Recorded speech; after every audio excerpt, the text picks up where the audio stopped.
کائنات میں اللہ نے جتنے مخلوق ہیں، زمین میں جتنے روئے زمین میں جتنے مخلوق ہیں، چاہے وہ خشکی ہو، چاہے تری ہو، چاہے جمادات ہو، نباتات ہو، جتنے بھی حیوانات ہیں، اللہ نے انسان کو سب سے مکرم معظم بنایا۔ قرآن کریم میں اللہ فرماتا ہے وَلَقَدْ كَرَّمْنَا بَنِي آدَمَ، ہم نے بنی آدم کو سب سے مکرم، سب سے محترم بنایا۔ اور اللہ نے ہم کو جو اس دنیا میں پیدا کیا صرف اپنی عبادت کے لیے پیدا کیا کہ میرا بندہ دنیا میں جا کر مجھ کو راضی کر لے، یہ اس کی بندگی ہے۔ اللہ نے ہم کو اسی لیے بنایا اور پیدا کیا کہ ہم اللہ کی عبادت کریں اور اللہ کو راضی کریں۔ قرآن کریم میں اللہ نے فرمایا وَمَا خَلَقْتُ الْجِنَّ وَالْإِنسَ إِلَّا لِيَعْبُدُونَ، ہم نے انسانوں اور جناتوں کو صرف اپنی عبادت کے لیے پیدا کیا۔ اللہ کا مقصد کچھ دوسرا نہیں ہے کہ میرا بندہ میری عبادت کرے، میرے حکم کو مان کر زندگی گزارے۔ قرآن کریم میں اللہ کہتا ہے یا ایھا الانسان ما غرک بربک الکریم الذی خلقک فسواک فعدلک، اللہ نے کہا کہ اے میرا بندہ تو بھول گیا کہ تجھ کو میں نے کس لیے دنیا میں پیدا کیا، تو اپنے رب کریم کو دھوکہ دے رہا ہے، تو یہ سوچتا ہے کہ تجھ کو پیدا کرنے والا ایسے ہی ہے، اس کا کوئی مقصد نہیں ہے۔ اللہ کہتے ہیں کہ میں نے تجھ کو ٹھیک ٹھاک بنایا، الذی خلقک فسواک فعدلک فی ای صورت ما شاء رکبک، پھر جس صورت میں ہونا چاہیے میں نے تیری شکل و صورت کو صحیح طور سے بنایا، ڈھانچا کیا۔ اور انسان ہے کہ اللہ کی نافرمانی کرتا ہے، انسان یہ سوچتا ہے کہ ہمارے آنے کا مقصد صرف یہ ہے کہ ہم کھائیں اور کمائیں، آرام عیش کی زندگی گزاریں اور اس دنیا سے چلے جائیں۔ میرے دوستو بزرگوں، اللہ کا یہ مقصد نہیں ہے۔ اللہ نے قرآن کریم میں یہ فرمایا اے لوگو کیا تم یہ سوچتے ہو کہ اللہ نے تم کو بیکار پیدا کیا ہے؟ افحسبتم انما خلقناکم عبثا وانکم الینا لا ترجعون، اللہ کہتا ہے 18 پارے کی آیت میں کہ میں نے تم کو بیکار پیدا نہیں کیا، میرا پیدا کرنے کا کچھ مقصد ہے، اور تم یہ سوچتے ہو کہ تم ایسے ہی دنیا میں زندگی گزار کے اور تم آ جاؤ گے اور تم کو جنت مل جائے گی، ایسی بات نہیں ہے۔ اس لیے دوستو بزرگوں، میں نے آیت پڑھی ہے 21 پارہ وہیں سے شروع ہوتا ہے۔ اللہ تعالیٰ اس آیت میں کہتے ہیں اپنے نبی صلی اللہ علیہ وسلم کو حکم دیتے ہیں، اللہ حکم دیتا ہے اپنے نبی کو، اور اللہ یہ حکم دیتے ہیں کہ اے میرے نبی جو کتاب کو میں نے آپ کے اوپر اتارا ہے آپ اس کی تلاوت کیجیے۔ ہم قرآن کریم کی تلاوت کتنی کرتے ہیں؟ اپنے اوپر ہم جائزہ لیں، غور و فکر کریں۔ ہم کو دنوں رات 24 گھنٹے گزر جاتے ہیں لیکن قرآن پڑھنے کی توفیق نہیں ہوتی۔ اللہ نے قرآن کریم کو ہم پر اتارا، ہمارے نبی صلی اللہ علیہ وسلم پر ہم کو کتاب دی، اور اس کتاب میں اللہ نے پوری پیدائش سے لے کر قبر میں جانے تک کے حالات کو اللہ نے بتا دیا کہ میرا بندہ اگر زندگی گزارے گا تو وہ اس مرحلے سے گزرے گا اور اس کو اس طریقے سے زندگی گزارنا پڑے گا۔ جس کتاب کے لیے اللہ نے یہ حکم دیا، اللہ کے نبی صلی اللہ علیہ وسلم نے ارشاد فرمایا کہ جو آدمی قرآن کریم کو پڑھتا ہے، کچھ جانتا نہیں ہے، صرف جانتا ہے کہ قرآن کریم ہے اور اس کو پڑھتا ہے، اس کے معنی مطالب کو سمجھتا نہیں ہے، صرف قرآن پڑھنا جانتا ہے، کچھ جانتا نہیں ہے، تو اس کے نامہ اعمال میں بھی اللہ تعالیٰ 10 نیکی لکھ دیتے ہیں ایک حرف کو پڑھنے میں۔ اگر ہم الحمدو کہتے ہیں الحمدللہ رب العالمین، الحمدو میں 5 حروف ہے، 50 نیکی ہمارے نامہ اعمال میں اللہ لکھ دیتا ہے۔ کچھ کہنے کی ضرورت نہیں، کچھ سمجھنے کی ضرورت نہیں۔ اللہ کتنا بڑا احسان کرتا ہے ہمارے ساتھ، جو کتاب صرف ہم پڑھتے ہیں اللہ ہمارے نامہ اعمال میں نیکی لکھ دیتے ہیں، تو اس سے بڑا اور ہمارے ساتھ کار خیر کیا ہو سکتا ہے؟ لیکن ہم قرآن کو چھوڑے بیٹھے، ہم قرآن کو اپنے گھر کے تاج کا زینت بنا دیے ہیں کہ ہم مسلمان ہیں، ہمارے گھر میں قرآن ہے۔ طاقوں میں سجایا جاتا ہوں، آنکھوں سے لگایا جاتا ہوں، تعویذ بنایا جاتا ہوں، دھو دھو کے پلایا جاتا ہوں۔ ہمارا حالت یہی ہے۔ قرآن خود اپنے زبان قرآن کہتا ہے کہ مسلمانوں نے مجھ کو طاق کا زینت بنا دیا، اور پریشانی آئی تو علماء کے پاس پہنچے، کسی کے پاس پہنچے، تعویذ بنا کر گلے میں پہن لیے کہ ہم اچھے ہو جائیں۔ قرآن ہمارے اوپر اس لیے اترا نہیں ہے، قرآن اللہ نے ہم کو جو دیا ہے وہ اسی لیے نہیں دیا ہے۔ اللہ خود اپنے نبی صلی اللہ علیہ وسلم کو حکم دیتے ہیں کہ اے نبی آپ اس کتاب کی تلاوت کیجیے، آپ اس کتاب کو پڑھیے۔ کس کو حکم دیتا ہے؟ جس کے لیے اللہ نے پوری زمین و آسمان کو بنایا اور سجایا۔ اگر آپ نہ ہوتے، نہ یہ زمین ہوتا نہ آسمان ہوتا، آپ کو پھر اللہ حکم دے رہے ہیں۔ امر کا صیغہ ہے اتل ما اوحی الیک من الکتاب۔ آگے اللہ اور کیا حکم دیتے ہیں؟ واقم الصلاۃ، آپ نماز کو قائم کیجیے۔ حدیث میں آتا ہے حضور پاک صلی اللہ علیہ وسلم اتنی نمازیں پڑھتے تھے، اتنی نماز پڑھتے تھے کہ آپ کا پیر پھول جاتا تھا، آپ کے پیر میں ورم آ جاتا تھا، پھول جاتا تھا۔ حضرت عائشہ صدیقہ رضی اللہ تعالی عنہ فرماتی ہیں اے میرے آقا، اے اللہ کے نبی، آپ تو بخشا ہے، آپ کے لیے پوری دنیا کو بنایا اور سجایا گیا، آپ کو عبادت کرنے کی کیا ضرورت ہے؟ آپ اتنی نماز پڑھتے ہیں، پوری رات کھڑے ہیں اور نماز پڑھ رہے ہیں اور اللہ کے پاس، اللہ کے سامنے رو رہے ہیں۔ دوستو کلیجے میں ہاتھ رکھ کر فیصلہ کرو، ہم آپ کے امتی ہیں، ہم حضور کے ماننے والے کہلاتے ہیں، لیکن ہم کتنا نقش قدم پر حضور کے نقش قدم پر چلتے ہیں؟ آپ نے کیا جواب دیا حضرت عائشہ کو؟ کہا اے عائشہ افلا اکون عبدا شکورا، اے عائشہ کیا میں اللہ کا شکر گزار بندہ نہ بنوں؟ اللہ نے میرے لیے پوری دنیا کو بنایا اور سجایا، کیا اللہ کا میں شکر ادا نہ کروں؟ دوستو بزرگوں، ہم آپ کے امتی ہیں، آپ کے ماننے والے ہیں اور آخری امتی ہیں۔ ہمارے بعد کوئی نبی آنے والا نہیں، کوئی امتی نہیں۔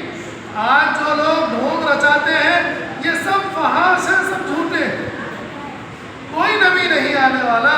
قرآن نے خود کہا کہ لا، حدیث میں آتا ہے کہ لا نبی بعدی، قرآن کہتا ہے انا خاتم النبیین، تو آپ نبیوں کے آخر ہیں۔ تو دوستو بزرگوں، قرآن میں اللہ کہتا ہے کہ جب تم نماز پڑھو گے، ہمارے دل میں یہ خیال آتا ہے، ہم دنیا میں کوئی کام کرتے ہیں تو اس کا فائدہ تلاش کرتے ہیں کہ ہم تجارت کریں گے، ہم دکان دیں گے تو ہمارا آگے کو ہمارا مستقبل کیا ہوگا، ہم کو اس سے فائدہ کیا ہوگا، ہمارے سامنے اس کی مستقبل ہے، ہم اس لیے اس کے پیچھے دوڑتے ہیں کہ ہم کو منافع ہوگا، ہمارا دکان اور ترقی ہوگا اور فلاں جو بھی ہو۔ انسان جو کام دنیا میں کرتا ہے اپنے مستقبل کو دیکھ کر کرتا ہے۔ اللہ کہتا ہے میرا بندہ اگر تو نماز پڑھے گا تو تجھ کو فائدہ کیا ملے گا؟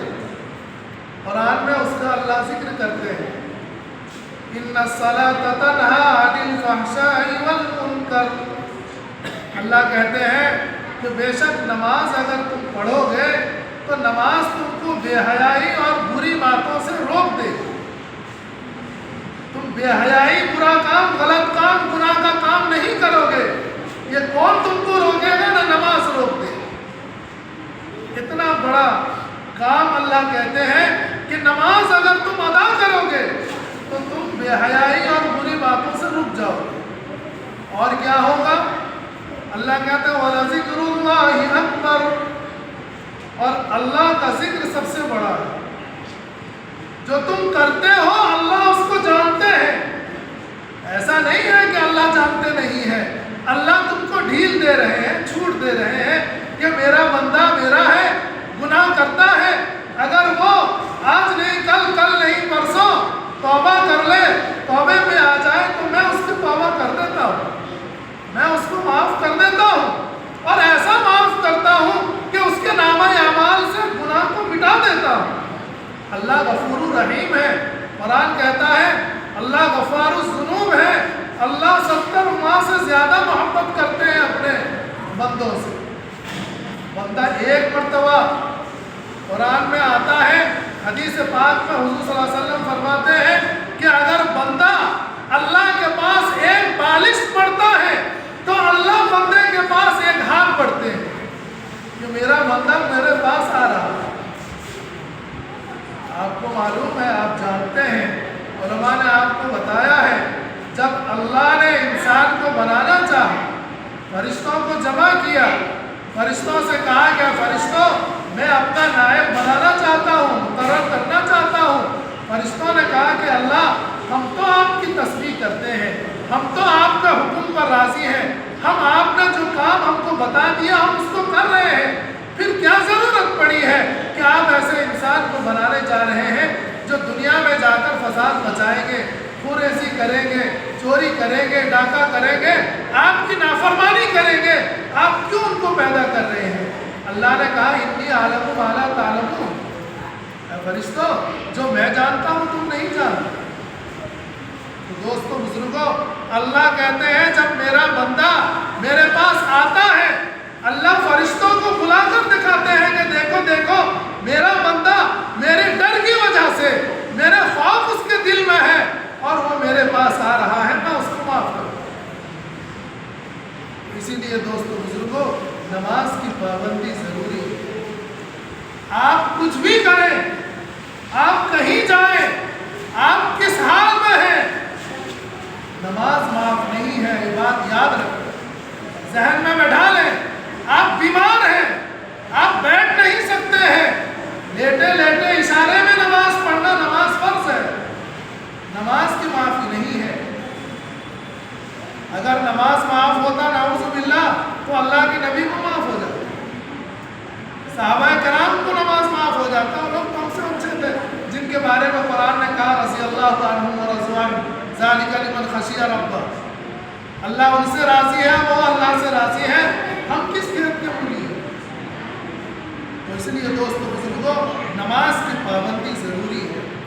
اگر آپ نماز پڑھیے وقت پر، دوستو میں آپ سے کہتا ہوں، میرا عقیدہ ہے کہ اللہ آپ کے ہر کام کو آسان کر دیں گے، آپ کے کسی کام میں پریشانی رکاوٹ نہیں ہوگی جب آپ اللہ کو پکڑیں گے مضبوطی کے ساتھ۔ قرآن کہتا ہے وَاعْتَصِمُوا بِحَبْلِ اللَّهِ جَمِيعًا وَلَا تَفَرَّقُوا، تم اللہ کی رسی کو مضبوطی کے ساتھ پکڑ لو، اللہ تم کو کامیاب کرے گا۔ دنیا میں اگر دینے والی ذات ہے تو خدا کی ذات ہے، کوئی انسان کسی انسان کو کچھ دیتا نہیں ہے، انسان ایک بہانہ ہے، خدا دیتا ہے۔ اس لیے دوستو بزرگوں، جو پریشانی ہو، جو مصیبت ہو، آپ وضو کریں، اگر گھر میں ہے ٹھیک ہے تو مسجد میں آئیں، 2 رکعت صلاۃ الحاجت پڑھیں اور اللہ سے مانگ لیں، اللہ آپ کی ضرورتوں کو فوراً پورا کرے۔ حدیث میں آتا ہے حضور پاک صلی اللہ علیہ وسلم تو جب کوئی پریشانی آتی تھی تو آپ مسجد کا رخ کر لیا کرتے تھے، آپ اللہ سے رجوع ہو جایا کرتے تھے، اللہ آپ کی پریشانیوں کو دور کر دیا کرتے تھے۔ ہم تو آپ کے ماننے والے ہیں، ہم تو آپ کے امتی ہیں، اسی لیے دوستو بزرگوں، ہم اس دنیا میں ہماری کیا حقیقت، کتنے دن ہم زندہ رہیں گے، کوئی جانتا نہیں ہے کہ ہم کب تک ہماری حیات ہے، ہم ابھی ہیں، ابھی انتقال ہو جائے۔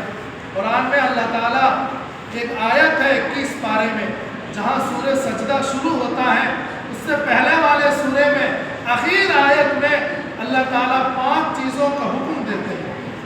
اللہ کہتے ہیں میرے بندو، 5 چیز ایسا ہے جو صرف اللہ جانتے ہیں، دوسرا کوئی آدمی جانتا نہیں ہے، میں نے کسی کو بتایا ہی نہیں۔ ان اللہ عنده علم الساعۃ، اللہ کہتے ہیں سب سے بات کیا ہے کہ قیامت کب آئے گی اللہ جانے۔ کفار مکہ نے کہا حضور صلی اللہ علیہ وسلم سے کہ آپ کہتے ہیں آپ نبی ہیں، یہ بتائیے کہ روح کیا چیز ہے؟ وَيَسْأَلُونَكَ عَنِ الرُّوحِ قُلِ الرُّوحُ مِنْ أَمْرِ رَبِّي وَمَا أُوتِيتُم مِّنَ الْعِلْمِ إِلَّا قَلِيلًا۔ 15 پارے کی آیت ہے۔ اللہ کے نبی نے کہا کہ یہ تو اللہ نے مجھ کو تھوڑا سا علم عطا کیا، تو اللہ کہتے ہیں کہ قیامت کب آئے گی اللہ جانتے ہیں، اس کا علم کسی کو نہیں ہے۔ اور دوسری کیا بات ہے؟ دوسری چیز وَيُنَزِّلُ الْغَيْثَ، میں جلدی جلدی بتا رہا ہوں، وقت ہو چکا ہے۔ وَيُنَزِّلُ الْغَيْثَ، بارش کب برسے گا یہ اللہ جانتا ہے، کوئی جانتا نہیں، کسی کو اس کا علم نہیں ہے۔ بارش کے موسم میں بارش نہ ہو یا بارش کا موسم ہو بارش ہو جائے، کوئی جانتا نہیں ہے، اس کا علم صرف اللہ کو۔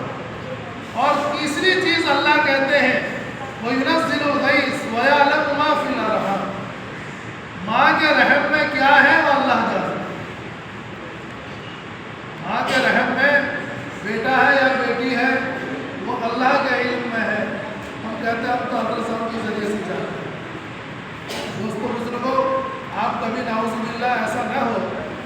قرآن میں اللہ کہتا ہے کہ اللہ کا جو حکم ہے اس میں کوئی رد و بدل نہیں ہے، لا تبدیل لکلمات اللہ، بارے بارے میں اللہ کہتے ہیں لا تبدیل لکلمات اللہ، اللہ کے کلام میں کوئی رد و بدل نہیں ہو سکتا۔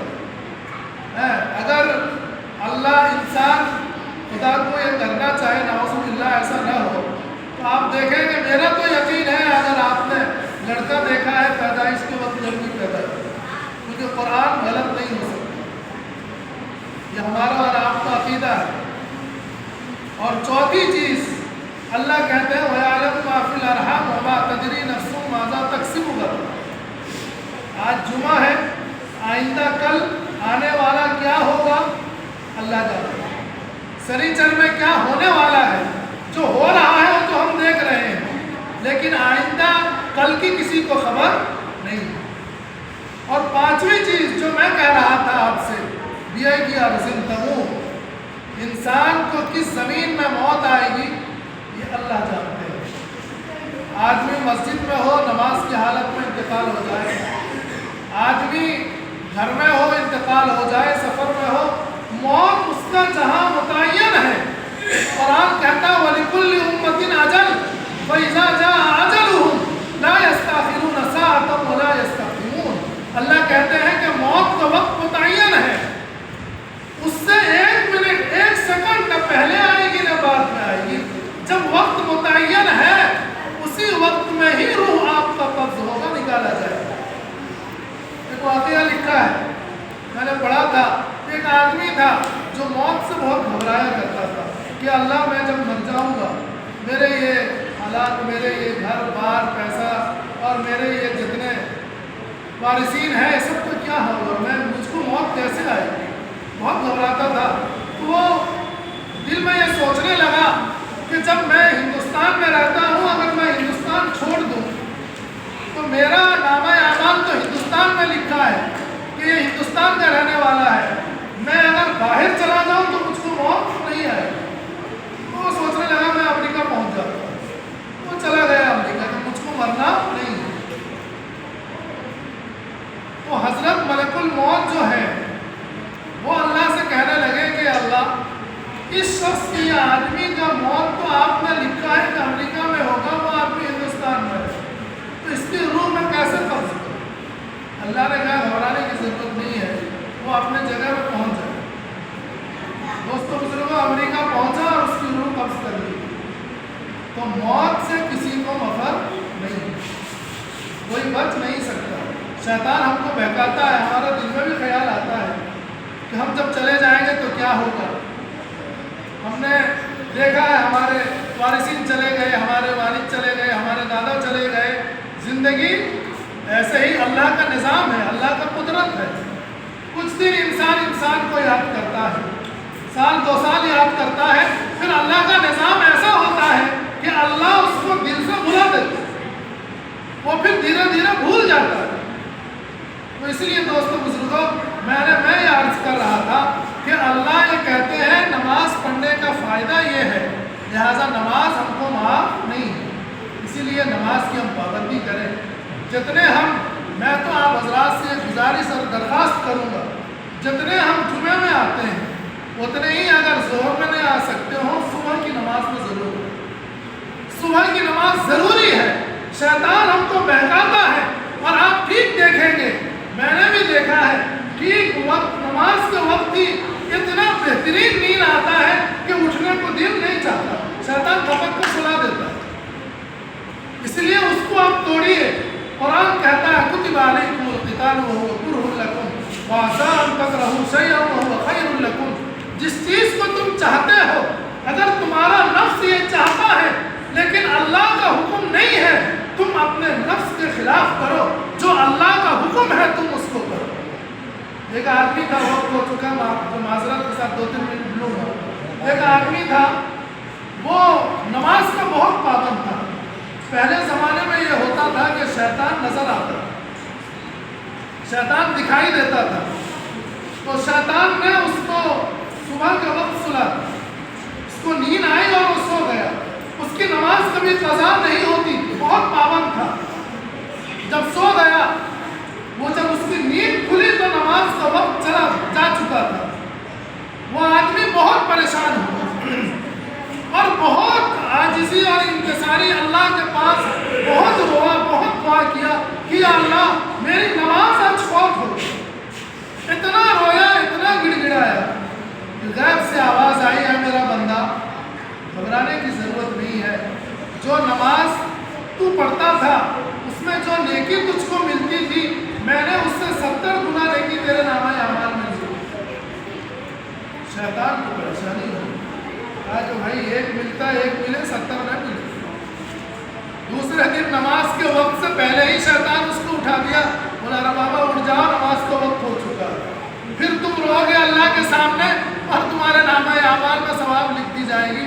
لہٰذا یاد رکھو شیطان ہمارا دشمن ہے، اور آپ خود کہتا ہے 2 بارے کی آیت میں، یا ایھا الذین آمنوا لا تتبعوا خطوات الشیطان انہ لکم عدو مبین۔ سورہ یاسین میں آپ نے پڑھا ہوگا، یا بنی آدم اللہ تعبدوا الشیطان انہ لکم عدو مبین۔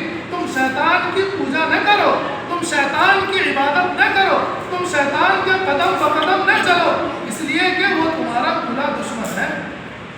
تو دوستو بزرگوں، دعا کیجئے کہ اللہ تعالی ہم کو اور آپ کو اپنے نبی صلی اللہ علیہ وسلم کے نقش قدم پر چلنے کی توفیق عطا فرمائے اور نماز کی پابندی کرنے کی توفیق عطا فرمائے۔